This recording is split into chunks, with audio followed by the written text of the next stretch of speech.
We've been thinking about what happens next in boxing's heavyweight division. With Usyk's noble relinquishing of the belts, one champion becomes four. Today we're looking at the next wave of world champions, contenders, and all the new businesses Martin Bakole has started. Let's get into it. The big news this week is the IBF slapping their world title on the Itauma Hrgovic fight. Now, Frank Sanchez had earned himself the right to the next IBF title shot by doing actual boxing, and one hopes he has been rewarded handsomely for stepping aside. As for Itauma Hrgovic, we've already covered this fight in detail on the channel. It's one of the best bouts that can be made in the division, pitting a potentially generational but unproven talent against a legitimate top 5 heavyweight with all the seasoning.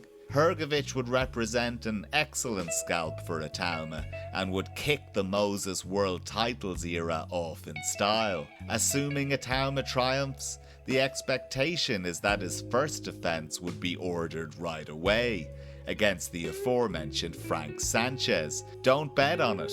The Cuban Sanchez is very skilled but not a commercial draw.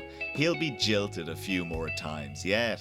Over at the WBA, Murat Gassiev holds the super title in the wake of his victory over Pistol Pete Kadaru. Gassiev is generally regarded as the weakest champion in the division. He is somewhat of a curiosity, sitting in very esteemed company with Holyfield and Usyk as a dual champion at cruiser and heavy, but he's also never been the best fighter in either division. Gassiev will likely be regarded as the softest target for a unification bout by the other champions. We could see Gassiev rescheduling the Yoka fight, or maybe even throwing down against War Chisora before pursuing a second title. The WBO title was won by Daniel Dubois against Fabio Wardley in one of the best heavyweight bouts in recent memory.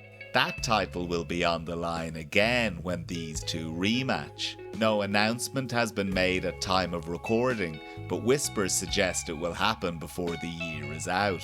The WBO rankings don't contain an obvious immediate contender for a defense. Dubois, if victorious, is highly likely to push for a unification bout. Mauricio Suleiman's Scientology tribute act, the WBC, continue to tease Agit Kabayel with interim titles and no actual world title fight. Last we heard they were looking at bringing old Klitschko back to boxing life. It's hard to predict what the WBC might do, could be literally anything. One intriguing option is Frank Sanchez, who sits at number 6 in their rankings. Sanchez has history, he lost to Kabayel, but we feel there's justification for a rematch given the knee injuries that had plagued the Cuban. There are other names in the division who could see world title action in the not too distant future. We won't dwell on them, but it would surprise nobody if one or both of Joshua and Fury suddenly jumped the queue and were scheduled for world title fights. Lawrence Okolie is still number 2 in the WBC rankings. Don't be surprised to see Okolie back at the business end of the division when we discover that the adverse finding was actually the result of a tainted Nando's or something. Cinema lover Joseph Parker has largely been absent from the boxing public's general consciousness since revealing he couldn't get enough of Michael Caine. Whispers abound that his movie binge is reaching its end and he will return to the ring soon. Martin Bakole, the Congolese entrepreneur, has been busy this year. A number of residential developments in Kinshasa. Bakole also enjoys spending time in his self-branded MB Lounge Bar and Club, where his team of crack security guards, the Bakomandos, keep him safe at all times. Richard Riakporhe is another name that gets bandied about. He was impressive against TKV when winning the British title, but he still feels some distance from being a meaningful challenge for the best of the heavies. Jarrell Miller is still allowed to box, and with Matchroom behind him, he is probably only a win or two away from a shot at a world title. Speaking of rotund heavyweights, Andy Ruiz is returning to action this September against Damian Kanaiba. Kanaiba has the longest reach of any current active boxer, so this may present an interesting, albeit surpassable challenge for Andy. Ruiz remains a real favourite of the channel, and we really wouldn't begrudge the man an Indian summer.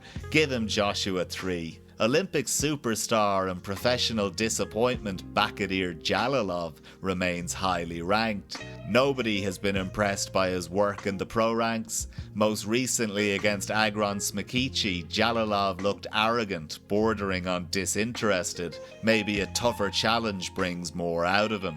And of course there is no end of curiosities, prospects and old dogs still in the mix.